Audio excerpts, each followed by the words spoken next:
देश नीति, केवल सच्ची और पक्की खबरें। देश नीति में दर्शकों आपका स्वागत है। मैं हूं आपके साथ राशिद जहीर। भारतीय राजनीति के बारे में अगर मैं आपसे बात करूं तो इसका परिदृश्य कुछ इस प्रकार से है कि पार्टियां सर्व समाज की बात तो करती हैं, लेकिन उसके बावजूद भी उनकी निगाह एक खास वोट बैंक पर होती है। आप भारत के अंदर अधिकांश पार्टियों के इतिहास के बारे में अगर जाएंगे तो पता ही चलेगा कि पूरे भारत को सामने रख करके राजनीति की गई, लेकिन जैसे जैसे समय गुजरता गया, किसी ने बहुजन समाज की है, किसी ने तमिल समाज की है, किसी ने मुस्लिम समाज की है, किसी ने हिंदू समाज की है। तमाम समाजों को बांट दिया राजनीतिक दलों ने।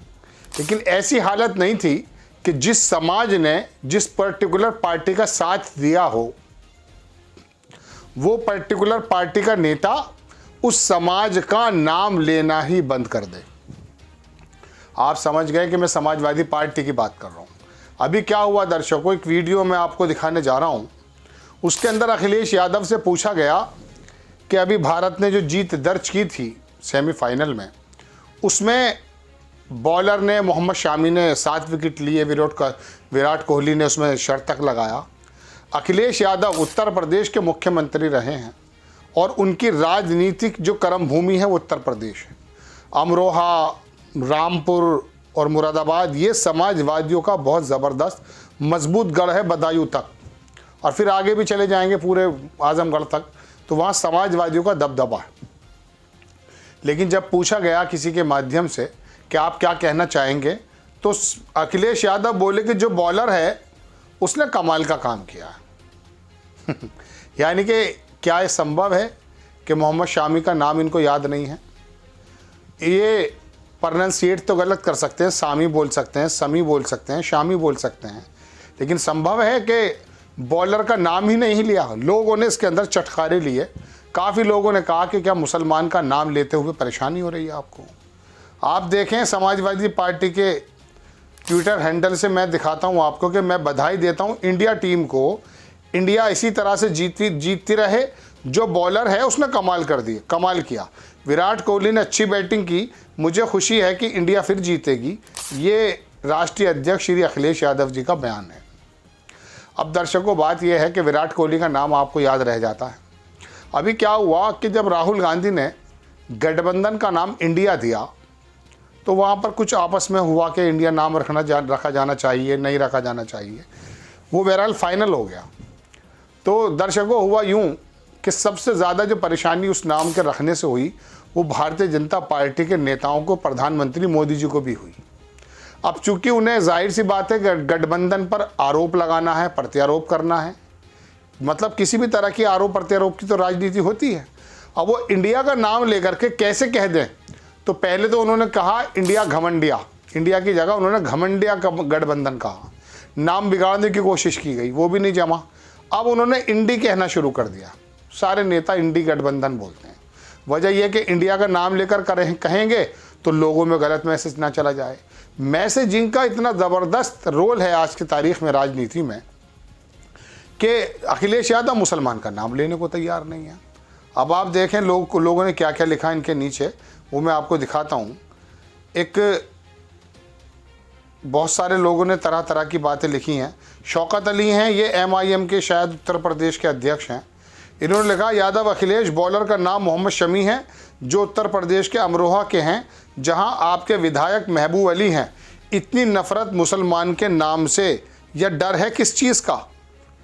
अशरफ हुसैन लिखते हैं कि मोहम्मद शामी का नाम लेने में कैसी शर्मिंदगी।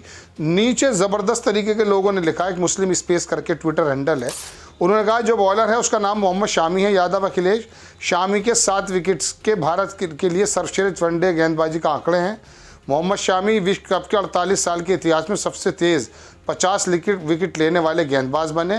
वर्ल्ड कप में 50 लेने वाले भारतीय भी बने। अब वो बहरहाल अपनी अपनी बातें करते जाते हैं। बहरहाल देश के लिए जीता गया, देश के लिए खेले सब लोग। लेकिन बात यह है, एक साहब लिखते हैं कि अखिलेश यादव जी, मोहम्मद शमी नाम लेने से डर क्यों हैं आपको?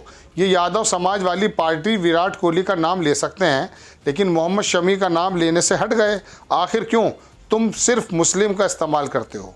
ओवैसी साहब ने जो है उसकी तारीफ़ की है शमी साहब। चलिए खैर, ये एक बात नहीं हो सकता अखिलेश यादव भूल भी गए हों, लेकिन पिछले कुछ दिनों में आप देखेंगे दर्शकों को पता ये चलेगा कि मुस्लिम समाज का नाम जो मुलायम सिंह यादव लिया करते थे, बाबरी मस्जिद का फैसला इस बार से पिछली बार जब आया था हाई कोर्ट से, तो उस समय पूरे भारत में चुप्पी सी छाई गई थी। सिर्फ मुलायम सिंह अकेले नेता ऐसा थे कि उन्होंने कहा कि मुसलमान अपने आप को ठगा हुआ महसूस कर रहा है। ये बात कहने में उस वक्त के माहौल में बहुत बड़ा जिगरा चाहिए था, लेकिन मुलायम सिंह ने कही एक वर्ग की बात। एक वर्ग जो महसूस करता है, या उस फैसले में जो 3 जगह बांट दिया गया था ना पहले, राम जन्मभूमि का मामला जो था, तो उसके बारे में जो एक मुस्लिम वर्ग महसूस कर रहा था, मुलायम सिंह बोले। लेकिन अखिलेश यादव को तो ये मालूम है कि अगर मैं मुसलमान का नाम ले दूंगा तो कहीं यादव नाराज़ ना हो जाएं, कहीं बनिए नाराज़ ना हो जाएं, कहीं पंडित नाराज़ ना हो जाएं। आपको ना बनिए वोट देते हैं, ना पंडित वोट देते हैं, ना जाट वोट देते हैं, ना ठाकुर वोट देते हैं, ना बहुजन समाज पार्टी के वोट देते हैं।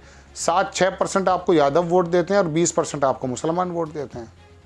आपने इस बार किया था जैन चौधरी की पार्टी से गठबंधन।